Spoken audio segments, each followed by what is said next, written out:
রাধারানীর জন্ম ছিল এক গভীর রহস্য। তিনি কখনো কোনো মায়ের গর্ভ থেকে জন্ম নেননি।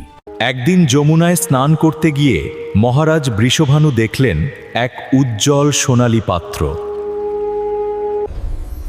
সেই পাত্রের মাঝে ছিল এক জ্যোতির্ময় সোনালী কন্যা শিশু। কিন্তু আশ্চর্যের বিষয়, শিশুটি তার চোখ খুলছিল না। সবাই ভাবল সে জন্মান্ধ। এই সব চিন্তা ছেড়ে দাও। তোমাদের কন্যার জন্ম ধুমধাম করে উদযাপন করো। নন্দ মহারাজ, যশোদা, নন্দলাল কৃষ্ণ ও বলরামকে নিয়ে রাওয়ালে এলেন। শ্রীকৃষ্ণ ধীরে ধীরে এগিয়ে এলেন স্নিগ্ধ হাসি নিয়ে। সেই জ্যোতির্ময় শিশুটির দিকে তাকালেন, তারপর অত্যন্ত কোমলভাবে শ্রীকৃষ্ণ শিশুটিকে স্পর্শ করলেন। সঙ্গে সঙ্গে শিশুটি প্রথমবারের মতো চোখ খুলল, কারণ রাধারানী প্রথমবার শ্রীকৃষ্ণকে দেখতে চেয়েছিলেন।